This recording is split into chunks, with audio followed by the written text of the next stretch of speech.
Well, Duncan, hi, welcome back to Director's Notes. Hi, thanks very much. Yeah, thanks for having How me. are you? How's the day? The day's all right. I mean, it's early doors in terms of Early doors. everything being done, but but no, it's good. It's what's happening. Just uh, lots, lots, but Got not busy. yet. Yeah, Oh, that yeah. sounds good. Finishing a So, feature documentary is kind of what's going on. So there's a sound mix happening today, and well, all week really, and then a color grade as well. So I'm kind of doing that, but which is quite stressful, I know. um, But but it's that's going. exciting. And I mean, I want to talk to you about that. I've got some questions later, but this one's been on the burner for a while, hasn't it? Since about start of 2017. So what's that? 18, 19, 20, 21, 22, 23, 24, 7 years, 7+ if you count planning, Yeah, yeah. of I mean, which there probably wasn't enough. pressured. Hence why it took 7 years. But yeah, it's fine. It's got there finally. So yeah. Nice. Well, I'll chat to you about that later because then in the meantime, you've not been sat on your laurels. You've got three films that we're going to talk about today. So Yeah. we've got Outlets, Sighscapes, and Desire Lines. Yeah. Do you One of just want to give us sort of a brief introduction to each film, and then I'll dive in?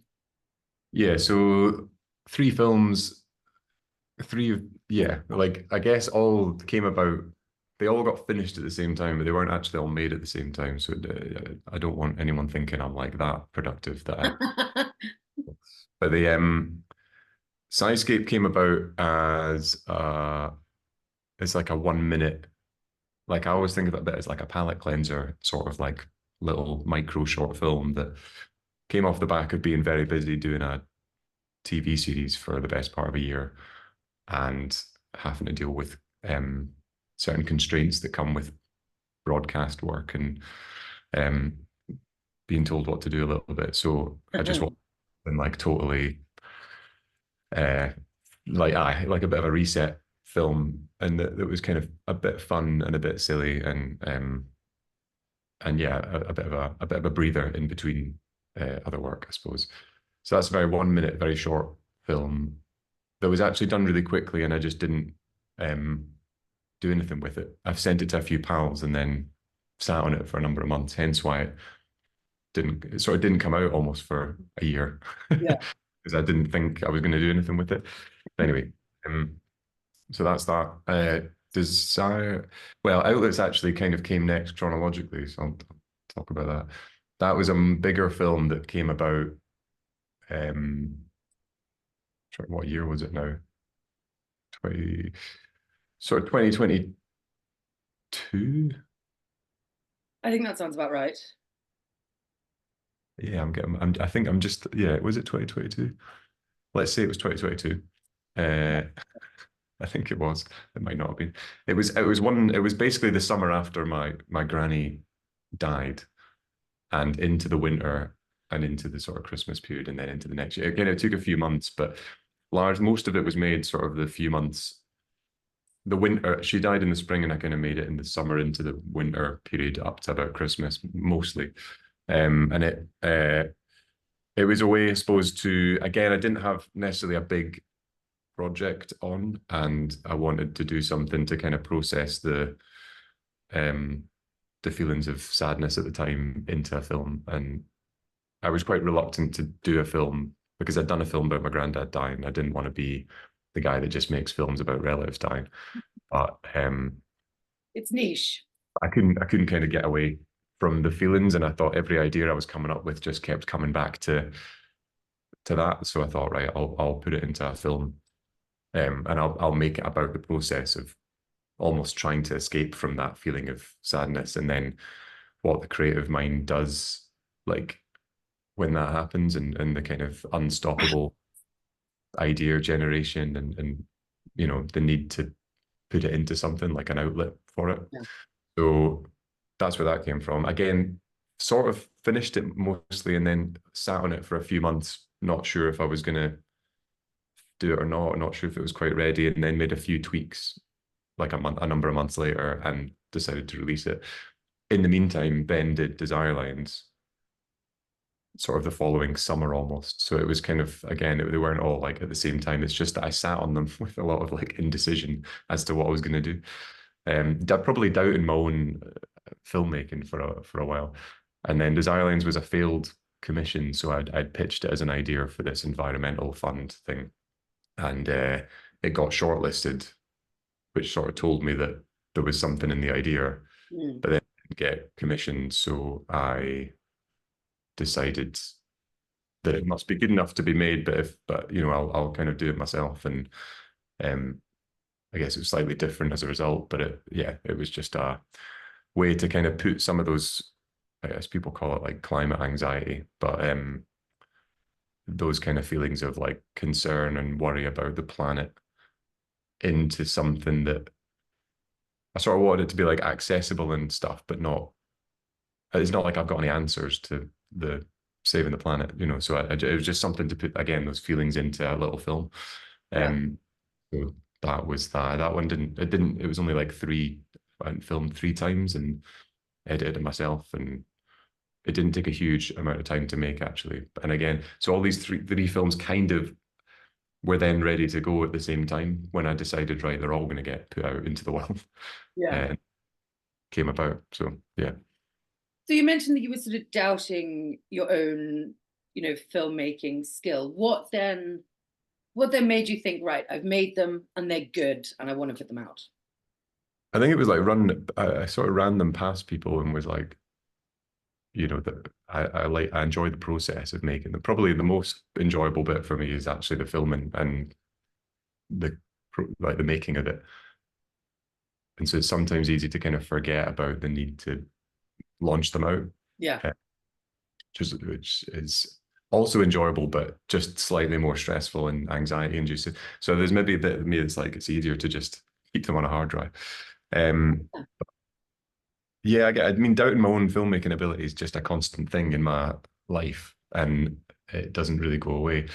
And I kind of ran the films past friends, other filmmaker friends, to see what they thought, and I think getting their feedback of like I think it's a lot better than you think it is, and you should put something out, and you know, you trying to look at it objectively and going, okay, is that good or is that just me being self-indulgent or, you know, like whatever. So especially with personal films, because I think, you know, it's like, oh, you know, it's all about me, and I don't, like, just looks like I'm this self-obsessed, like sort of madman probably from a distance, but yeah, it's just what I like doing. It's kind of my way of just, I don't know, communicating how I feel to the world, I suppose, through films.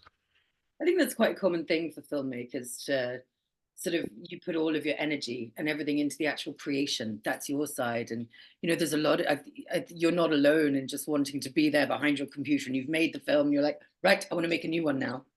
And that's why we need producers and other people who are like, get out there, go meet some people, go shake some hands.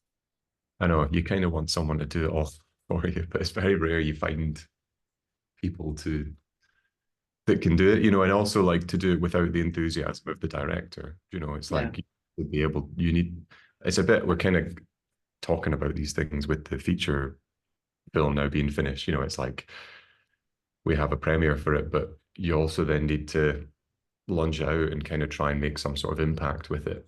Otherwise, what's the point other than satisfying your own creative needs? So you can't forget about these things, but sometimes you sort of wish you could in a weird way. But yeah, that's why it's nice to, with the TV stuff, just to like, it sort of removes it's a different, you're making different things because they're maybe not quite as creative, but it does sort of do the audience bit for you a wee bit, which is quite nice. And when it's done and you're like, you promote it a little bit, but you don't have to do anywhere near the same amount of like legwork, which it can be quite satisfying. Oh yeah, because Scary Adult Things came out as BBC iPlayer, wasn't it? Yeah, so it was on BBC Scotland up here in Scotland. It was on at the prime time of 11:30 at night. So it was, nice. You know, obviously there was huge numbers being up late to watch that, and iPlayers were, I think, iPlayers where most of the audience came in, and that was UK wide, so it got quite good sort of actually like figures from around the UK, from what I'm Yeah. told. I have the figures in. I mean, I watched it, so there you go. Thanks very much.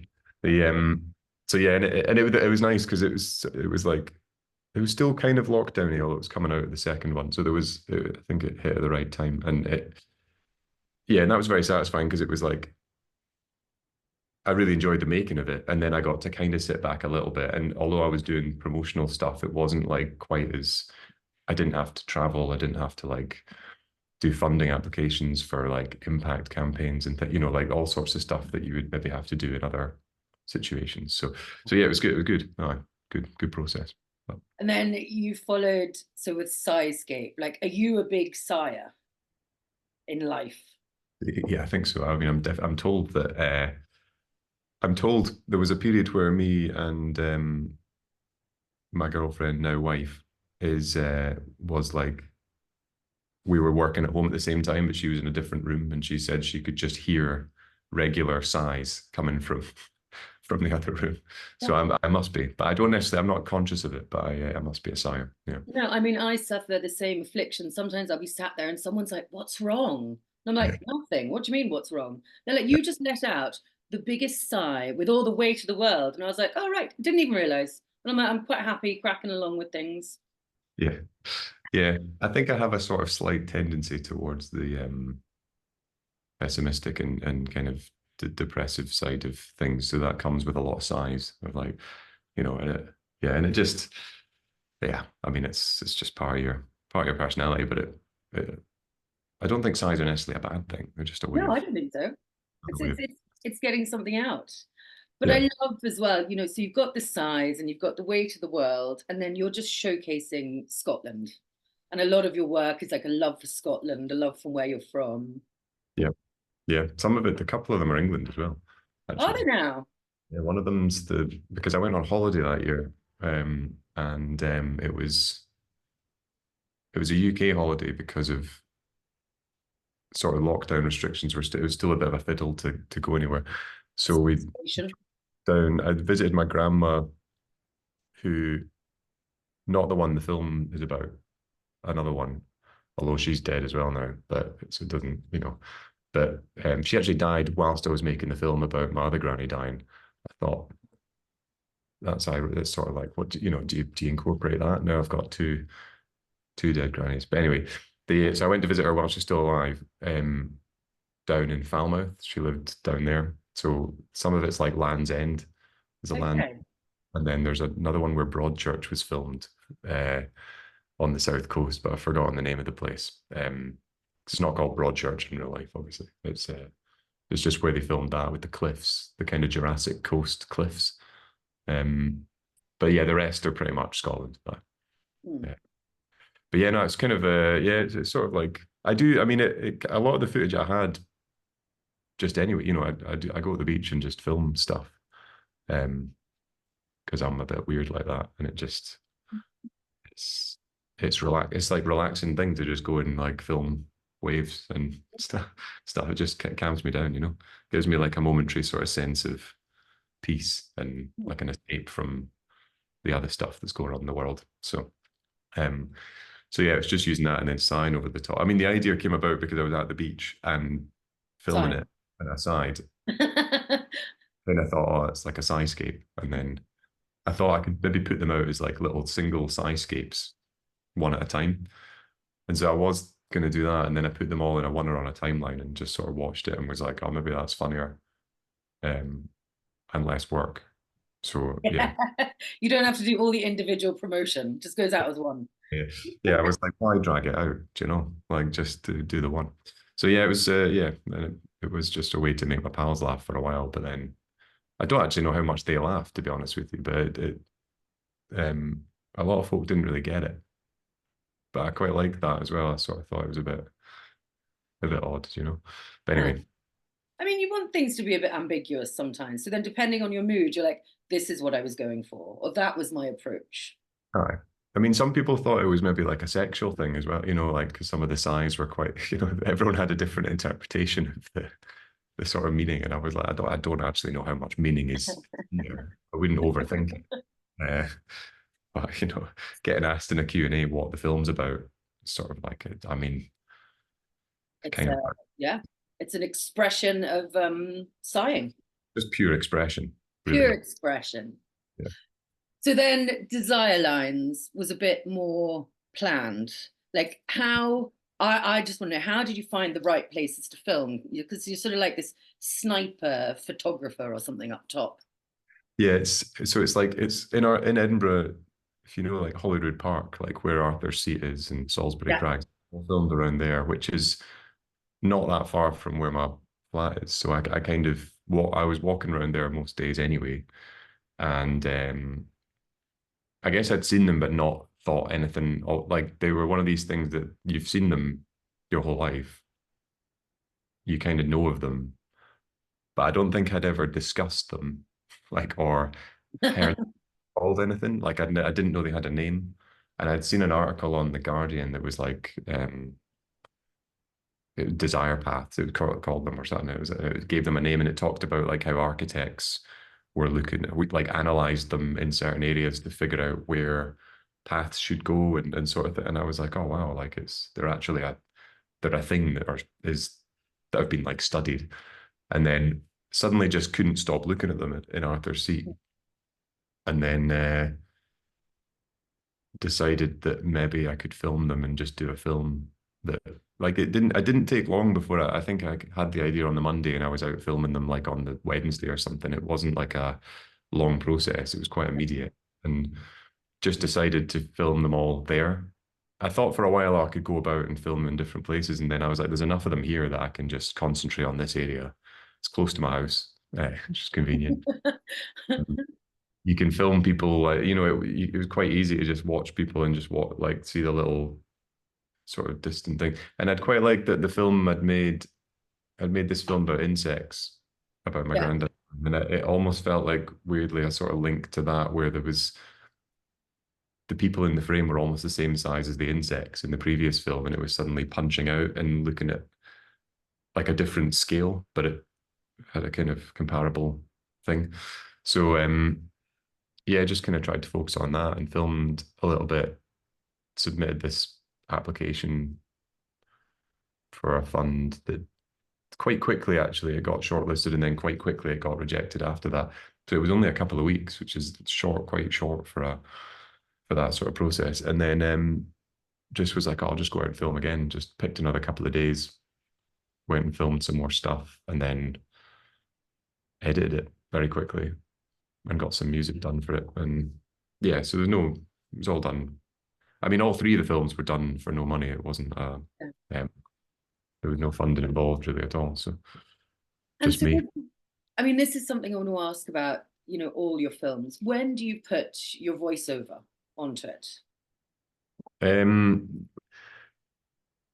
Kind of like midway through, like it evolves as the filming is taking place sometimes. So the first, with Desire Lines, I'd done the first shoot and done a little bit of voice. Almost the first minute of the film actually is pretty much the first bit I did. And then I sort of tried writing like, what else do I want to say, and kind of wrote some stuff down and went and filmed, and then came back, did a bit more voiceover, and like looked at the footage and tried to do the voice at the same time. Yeah. Never quite works, but some stuff just like by accident, and then you go and film a bit more, and it sort of evolves along the same time. It's not like I do the film and then I go into the voiceover. Mm.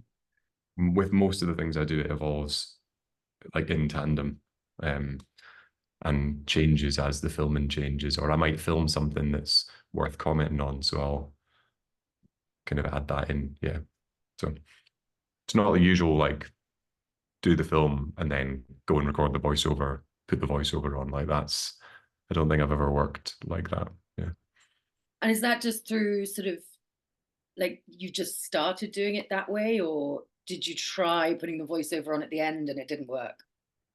I tried like I remember like back for when I first used voiceover, it was like as a student with my graduation film, and I was told I needed to like smile when I speak and stuff because it was like too depressing. And I just remember not enjoying the process of like performing it in a polished way and trying to sort of do it all in a oneer at the end of the process. And it, you know, you get different delivery on different days, and like your voice sounds different on different days. And it's sometimes you just capture a moment or a feeling that you're in, and you get something unexpected comes out into the microphone, almost like a diary entry of like you might just get something way more emotional one day than a different day. And then and so you can't really plan that stuff, and it's just kind of, I've lent more and more into that as a way of working. The more I've done it, if that makes sense, it's sort of to the point now where like the ending of the feature film I've made is very much like I mean, it was the last thing we put in the edit, and it was unscripted, completely unscripted.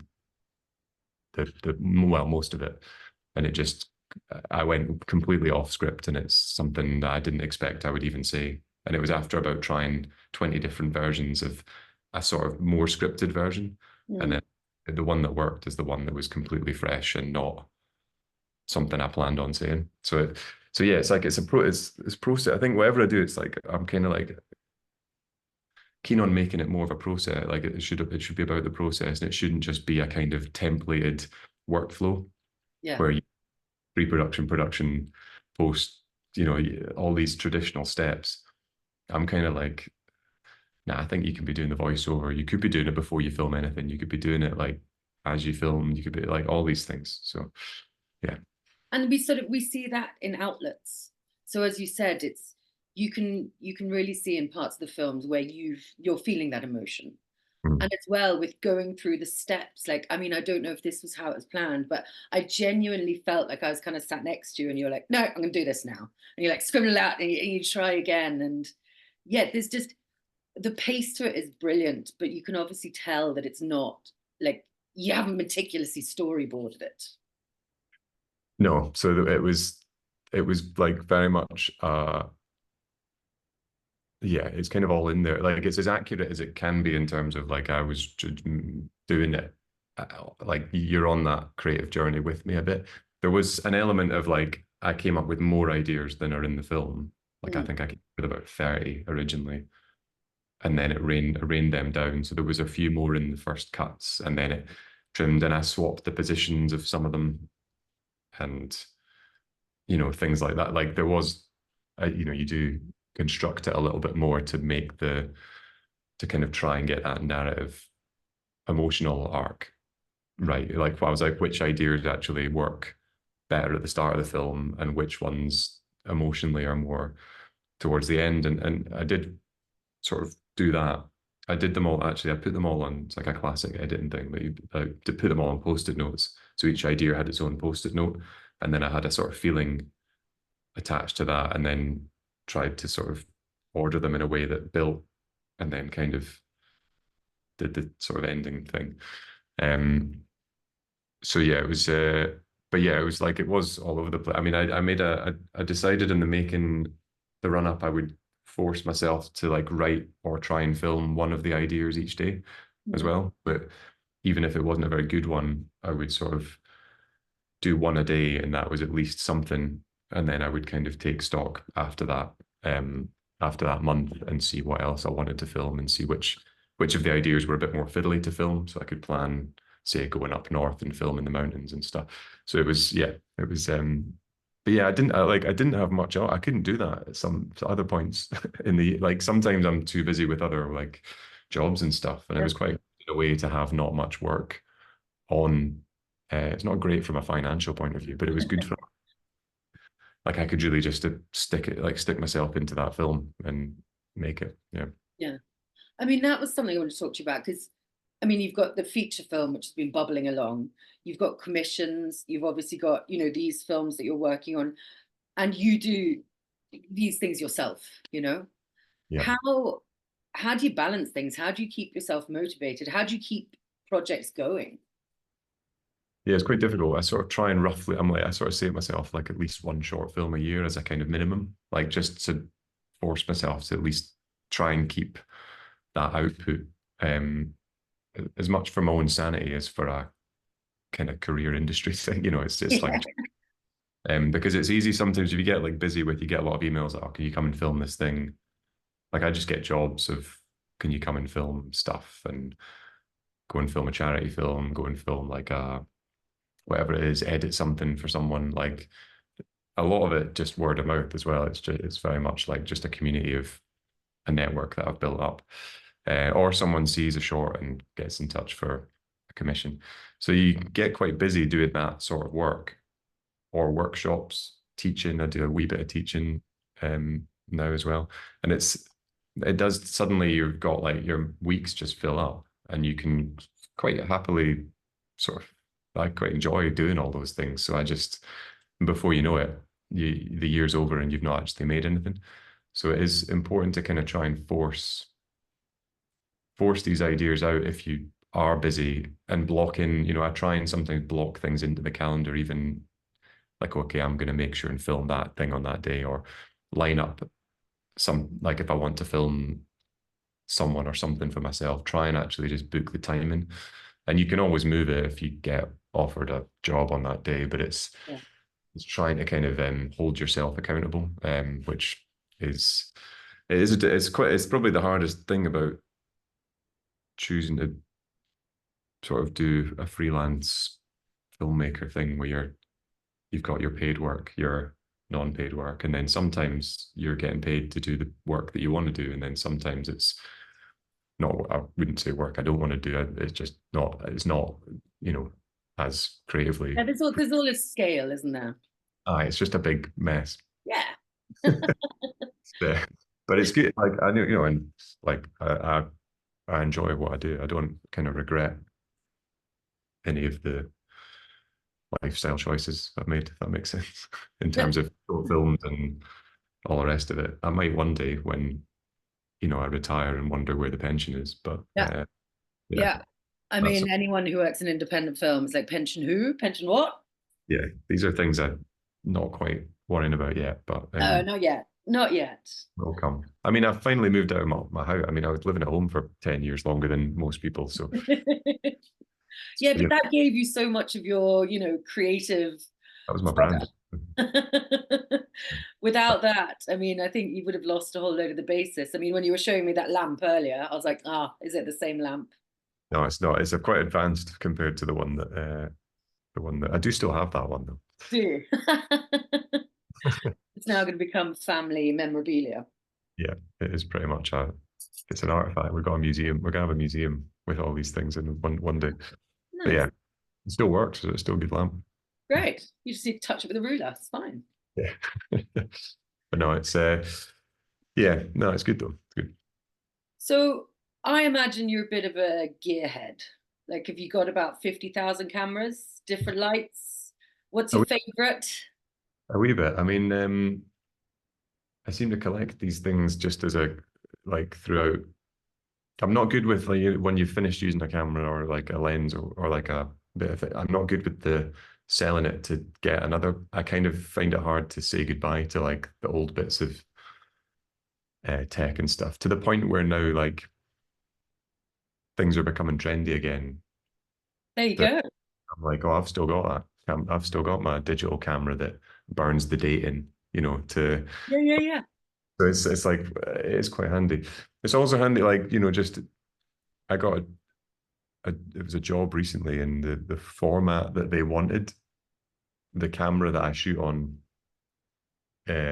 was too advanced for the format they wanted. They wanted like an old interlaced thing, and so I had to use an older camera that I almost sold was actually like the one to use. So I was like, I wouldn't have even got the money. I wouldn't have got as much for selling the camera as I got for the job that needed the old format. So I tend to hang on to things, which I think is a benefit if you can do it. Oh yeah. Well, that must be cemented in now. You're like, look, I've proved it, once or twice that I'm never getting rid of anything. Not throwing anything away now ever. Yeah, which is a nightmare because you just amass stuff. But you're looking at the stuff in the corner. Yeah, I mean, I've got like my dad's old armchair is over there because he was going to throw it out, and I was like, oh, don't do that. Take the chair. So yeah, there's it's a number of things, but yeah, but like when it comes to filming, I do have I've got like I've got my camera and my probably 3 lenses that I go between, and don't overcomplicate that bit. But then if sometimes I'll kind of add other cameras into the shoot, and I'll have like 4 angles that I'll set up remote cameras like GoPros, and then like a stills camera, and yeah, just kind of I quite like all the different textures even in a scene and stuff. Or like I'll try out a technique for Desire Lines was deliberately filmed on I got like a lens extender that extended my long lens by double. And I think I shot most of the film on that one lens with that one extender. So it was almost like I'll make a short film as a way to try out a new bit of equipment. Similarly with Outlets, Outlets was the first film that I'd done entirely in 4K. I'd used 4K before a few times, but I'd never done a whole film.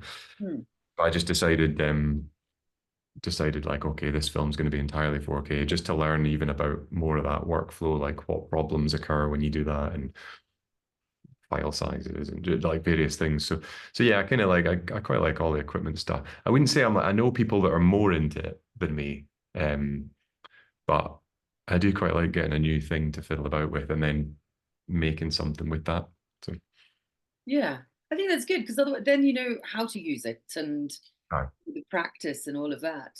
And yeah, you were talking about all the different sort of cameras and things. And I was doing a deep dive into your work, and I was watching Tweedy, and Oh yeah, you got him going, well, "Why you got that camera?" And you're like, "Why do you got that camera?" It's just brilliant. And I'd be the same. I'd be like, "Well, you've got one. Why do you need all the other ones?" yeah. It's kind of bewildering probably to him. The Yeah, I mean, it's quite good. That film gets used quite a lot actually to teach like filmmaking in Yeah. interviews. So it's a kind of fun way to show how people set things up and what you can do. I mean, I still do that, balance cameras on books if I don't have enough tripods and things, and I'll like lodge a battery underneath the lens to keep it like stable. And you do that, like, I don't think things have to be, you can go overboard with equipment, and the really good stuff's too expensive for my level of like. I try and get as much quality as I can out of like more affordable equipment, and like in a way that is lightweight enough that I can carry everything myself. Yeah. So like, my camera bag is like everything's packed down to like a minimum, and it all fits in, and I've got just enough of everything to kind of get through with enough options. And that's why I like GoPros as like an extra little thing, because it's for a one-man operation. It's like you can just stick them up, and my stills camera, and I do have like 2 tripods now. So, it's come a long way since Tweety, but it's still You're like professional now. they're the most lightweight, smallest ones I could find. You don't need necessarily the big, some of you could spend like £10,000 on a tripod if you wanted to go to like that level. Mm. But, my ones are more in the sort of 300 to 400 quid mark when I got them. And I've used them for everything over the years. So you just don't need you don't need it. You don't need it. Yeah, And I mean, just so you've got the equipment, you've said you pack it all yourself. You generally, the whole filmmaking process is you. And pretty then much. so we're going to move into a bit the feature. Were you having to work with a bigger team, and how was that change? Um, Not really. I mean, there is two producers. There was a producer that I started making it with, and then there's a producer that took over halfway because that producer, well, it took too long to make the film. Our own company and had a family, and it just didn't work. Hold on, I'm switching to headphones because my pals just walked in. I share a studio with a guy called Will. Nice. Welcome, Will. The yeah, it's who also makes films.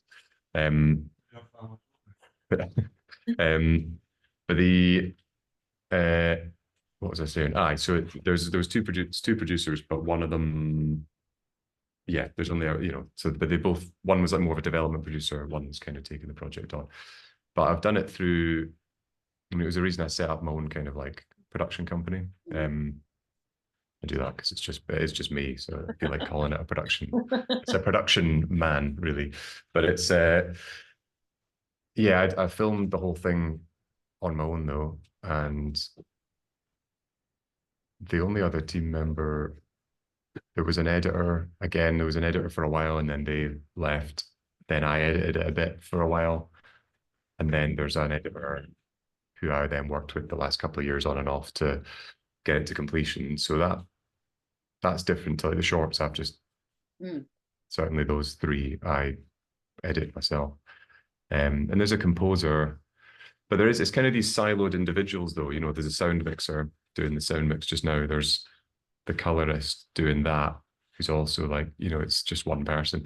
So there is a bigger team in some ways, but there's not a huge team. You know, it's still, I think when you watch it, it's still very much like it's just me and my camera. A bar one scene maybe, which had someone filming it. And I mean, I skipped a beat. So the feature Silent Men. Yes, it's called Silent Men, or there's a slightly longer title, Silent Men, The Awkward Art of Expressing Emotion.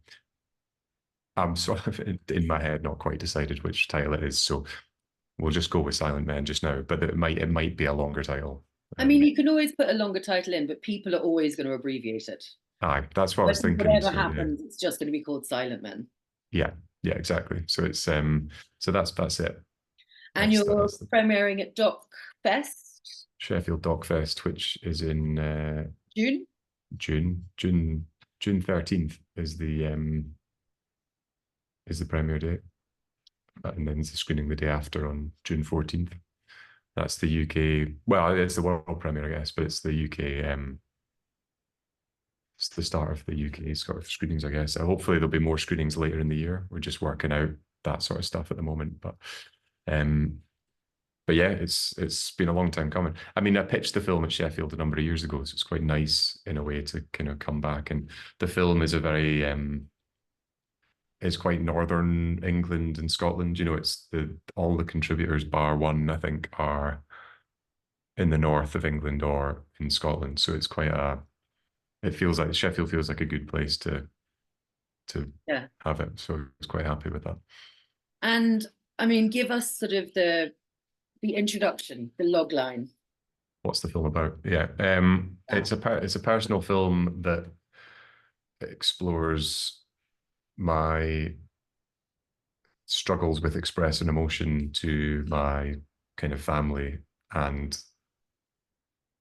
through I basically go and film blokes and explore male mental health with other men as a way to sort of discover how better to do it myself, or how to kind of, if I can get better at doing that myself. And so the film sort of follows this personal journey, but also has these other men in it that I visit, and we look at different techniques and different things to process emotion. So, and it takes a long time because I think I avoided the process of making this film the entire, like I basically avoided, it was quite difficult not just doing a feature for the first time, but doing the actual opening up to my family part. So I think I avoided the film.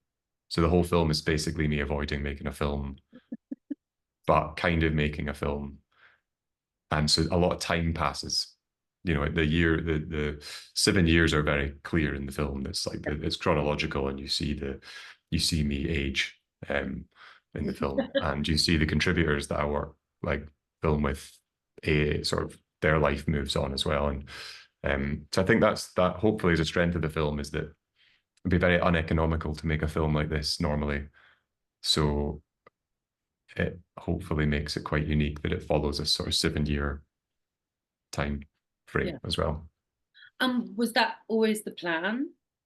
Yeah, I thought I would do it, like I thought it'd be done in a year, to be honest. Yeah. But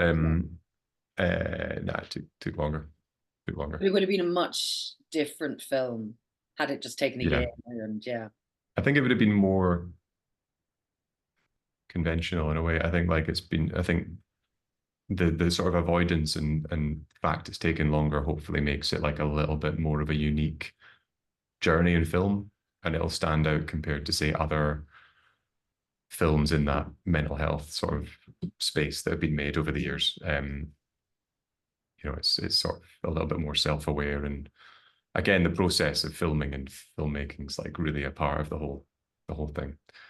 So yeah, hopefully different enough to justify its existence in the world. And so you did a short, I'm probably going to pronounce this wrong, you're ready for it, Alexithymia. Yeah, yeah. That's And so a niche did one. Alexithymia come when you were planning this, or was it the jumping off point? Yeah, it was a bit like it was the idea was beginning to form at that time, and I sort of started that short, unsure a little bit if that would be part of the feature. And I decided it was going to be its own little thing. And yeah, it was very different stylistically, like, you know, and tonally and things. So that was very early. I think that was before I started any actual work on the feature, but the idea was definitely around at that time. Because the idea has always kind of been in me, if that makes it, like the idea of communication within families and opening up to sort of loved ones is like throughout most of my work in some ways. And it feels a bit like I don't know, like my graduation film looked a lot at kind of my family and me and my dad's relationship and his relationship to the grandpa that I never knew, Radio Silence. And it feels like in some way this film is a kind of sort of sequel. It almost picks up that journey and sort of takes it further, so and deeper, I think. And because you were filming it over so long, and as you said, over 7 years, did you find the footage changed as your sort of style of filmmaking and your experience was changing? Yeah, I think you see me get better at filming throughout I think some of the early scenes are a bit embarrassing, but yeah, somewhere in the middle of that, I did a TV series for a year and had like an 8-week shooting period of filming on my own and with all these multicams. And so there is a tipping point in the film where it goes past that and you suddenly see me be far more competent at filmmaking. So yeah, it's quite funny. There's almost a B storyline of that, me getting slightly better at filming, which just as you would hope over that period of time. But yeah.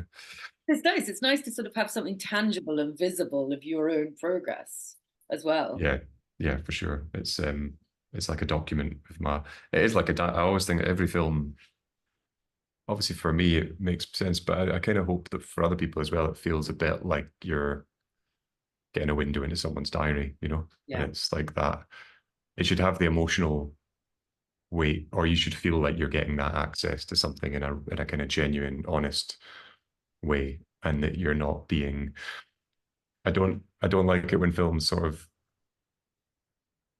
you know, don't allow you in enough, you know, and you feel like you want to be part of that. Especially when it's a personal film, you should really feel like you're getting that access. So Yeah. I mean, that's what sort of films, that's what I look for in films and TV and everywhere. It's escapism of often your own things, and it's entering into someone else's world. yeah, Someone's yeah, able to build that for you. You know, that's one of the best parts of it. yeah. And it's kind of it's an enjoyable thing to be able to share a bit of your world and point of view as well with people. Sort of makes you feel slightly less alone, I guess, in the world, which is an added sort of benefit that I like about it. It might reach the point where I have nothing to say and my life gets completely boring. But if that happens, I'll maybe have to rethink things. But yeah. That'll be fine. And then what about the funding process? So, you know, Desire Lines, you applied and it didn't happen. Your other films by yourself. How did this one all work out? Because we know it's not a cheap ask these days. Yeah, no. So I was lucky enough to get funding to develop the feature from Screen Scotland, and then also managed to get some funding from the Wickers, which is like a funding organization in the legacy of like Alan Wicker, the sort of documentary filmmaker, who's almost like the OG Louis Theroux or Nick Broomfield.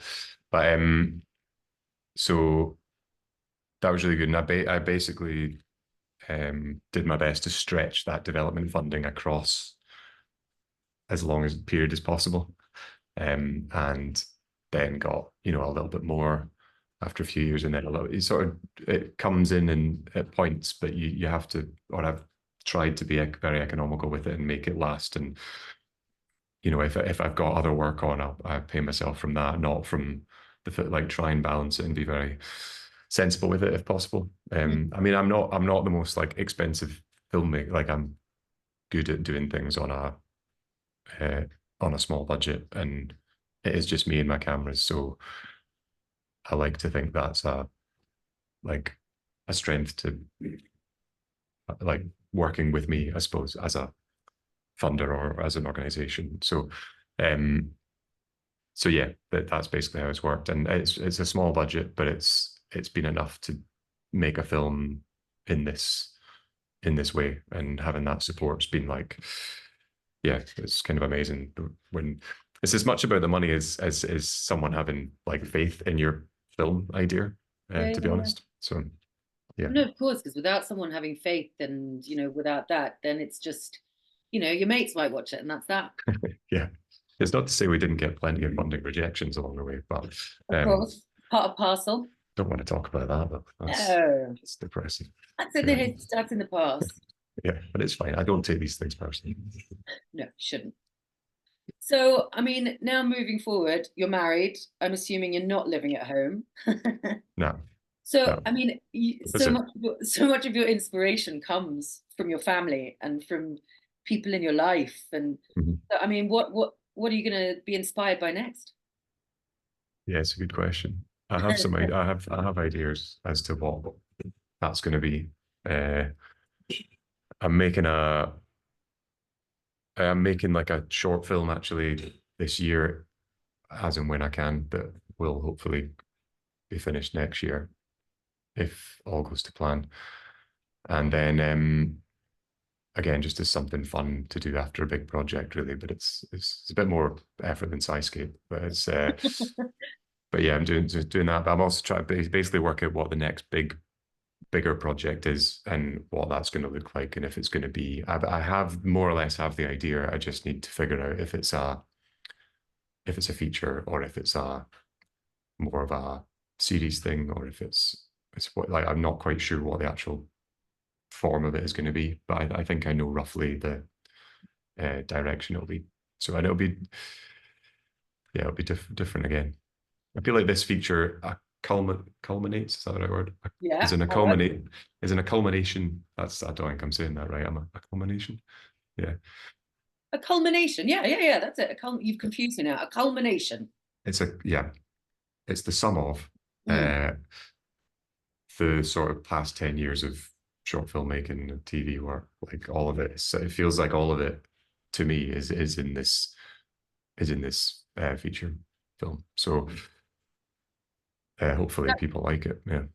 Is that quite daunting that that's finished? Yeah, a wee bit. Although I'm very ready for it to be done, but I'm not ready for a world without also working on something big and meaningful. So I'm making sure, and there's going to be a sort of, you always get a bit of a dip after a project where you're relieved, but I'm glad to have something done. But if you don't move on to something else, you could end up with sort of a gap of time where you aren't, you get frustrated because you're not working on it. And the longer that goes on, sometimes the harder it is to break out. So I'm quite conscious of making sure I don't drop the camera. I see what you did there. Yeah.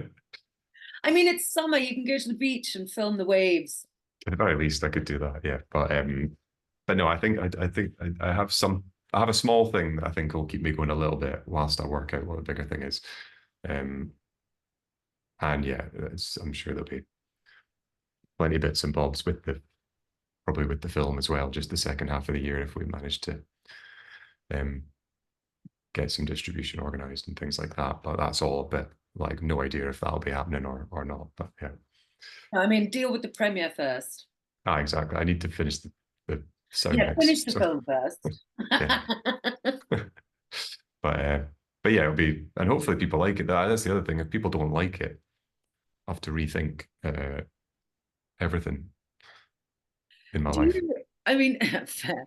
On that vein, because your films are, they're personal, they're about your family, it's your voice, it's you. Do you get like hate?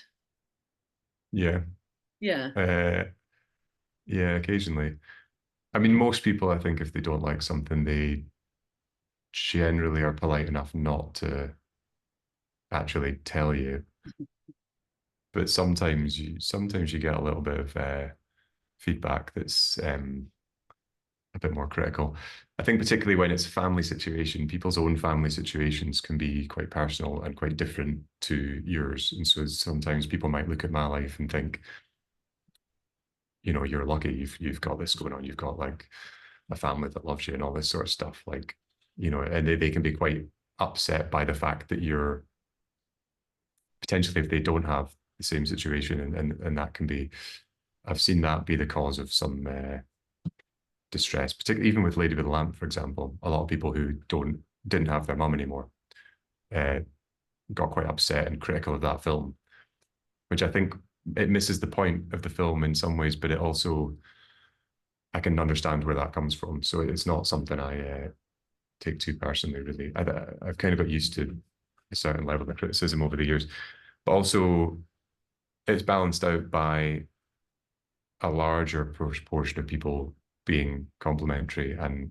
enjoying something and it being meaningful to them. And, when you get feedback that's like, I saw your film with your granddad and it made me go and film with my granddad. And then, now he's no longer here, but I have this footage and I wouldn't have had that if I hadn't watched your film. And there's certain like emails and things that I get like that sort of assure me that I'm doing the right thing and I'm doing fine. And I don't necessarily worry about a minority of occasional bits of feedback. And I know this, I mean, some people just don't like my filmmaking style as well. And they make that perfectly clear to me.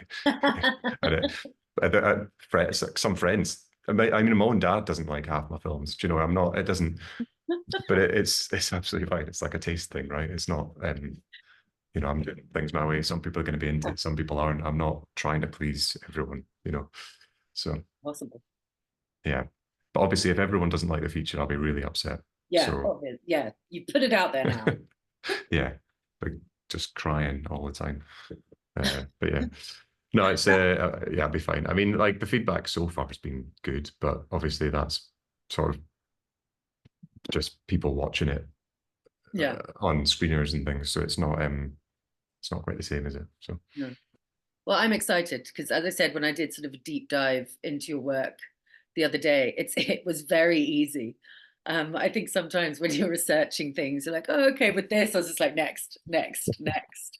that's good. Um, That's good feedback. no, Yeah. it's good. Things just kind of flow, and then I was like, oh, that was funny. Oh, that's a bit different. There's an overarching, brilliant self-deprecating humor and your own style. But I don't know. I felt like I just went on a wild ride with you, and it was great. Thanks. Yeah, that's how I want it to feel. I want people to feel like they're kind of with me on my sort of journey through life, I suppose. Yeah.